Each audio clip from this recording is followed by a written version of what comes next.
Hello, Avery, and welcome back to Grandma's Story Room. We are going to continue reading from Little House in the Big Woods. And so where we left off was, I think, on this page. The attic. Now we have to remember the attic was where the girls slept, and that's also where food was stored. The attic was a lovely place to play. The large, round-colored pumpkins made beautiful chairs and tables. The red peppers and the onions dangled overhead. The hams and the venison hung in their paper wrappings. And all the bunches of dried herbs, the spicy herbs for cooking, and the bitter herbs for medicine gave the place a dusty, spicy smell. Often the wind howled outside with a cold and lonesome sound. But in the attic, Laura and Mary played house with the squashes and the pumpkins, and everything was snug and cozy. Now Mary was bigger than Laura, and she had a rag doll named Nettie. Laura only had a corn cob wrapped in a handkerchief for a doll. But it wasn't Susan's fault that she was only a corn cob. Susan was the name of the corn cob doll. Sometimes Mary let Laura hold Nettie, but she did it only when Susan couldn't see. The best of all times were at night. After supper, Pa brought his traps in from the shed to grease them by the fire.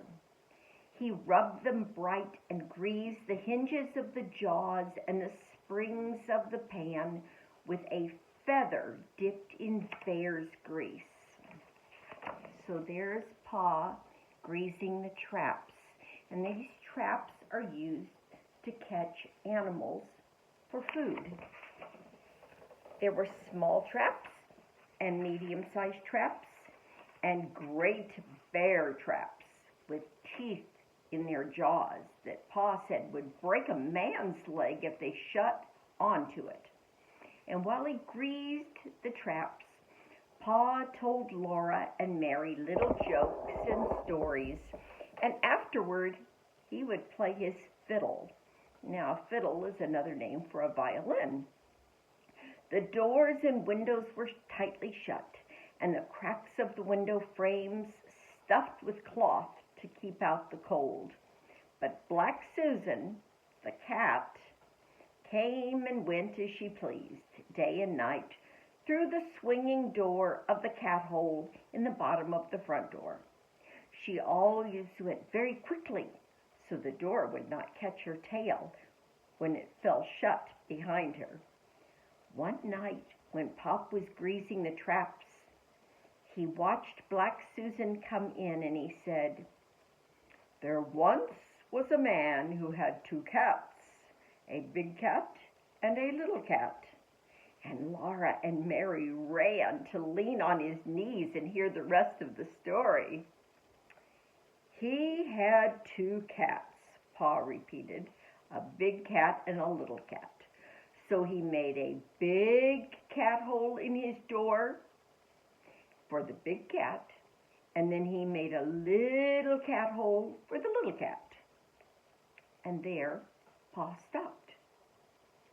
"But why couldn't the little cat?" Mary began.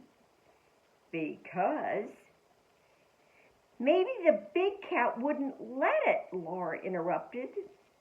"Laura, that is very rude. You must never interrupt," said Pa. "But I see that either one of you has more sense than the man who cut the two cat holes in his door."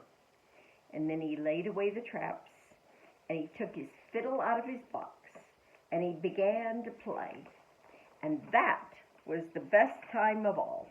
You see, they didn't have radios, they did not have television, so that was the way they listened to music. Chapter 2, Winter Days and Winter Nights. The first snow came, and the bitter cold. Every morning Pa took his gun and his traps and was gone all day in the big woods, setting the small traps for muskrats and mink along the creeks, and the middle-sized traps for foxes and wolves in the woods.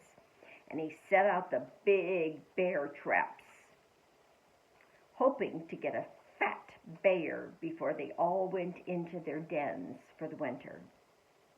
One morning he came back, took the horses and the sled, because he didn't have a car, and he hurried away again.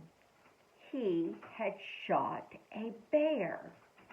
Laura and Mary jumped up and down and clapped their hands. They were so glad.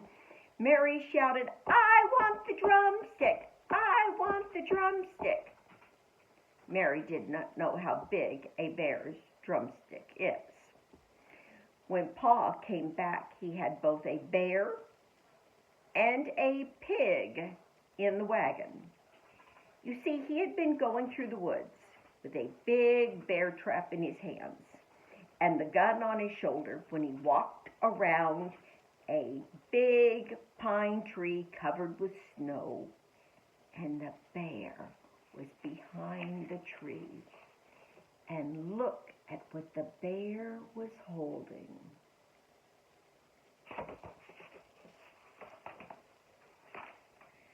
The bear had just killed the pig and was picking it up to eat it. Pa said the bear was standing up on its hind legs, holding the pig in its paws, just as though they were hands. Pa shot the bear, and there was no way of knowing where the pig came from or whose pig it was. "So I just brought home the bacon," Pa said, and there was plenty of fresh meat to last for a long time. The days and the nights were so cold that the pork in the box and the bear meat hanging in the little shed outside the back door were solidly frozen, and they did not thaw.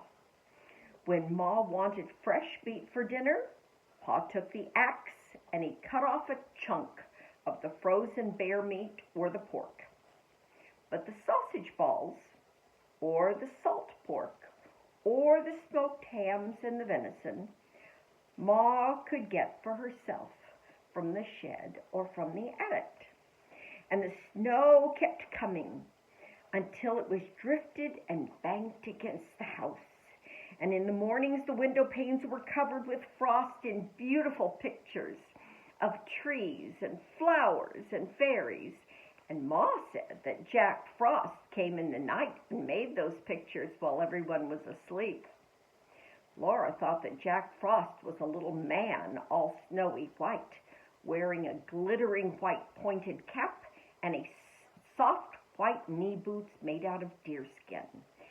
In her imagination, his coat was white and his mittens were white, and he did not carry a gun on his back, but in his hands he had shining, sharp tools with which he carved the pictures onto the glass.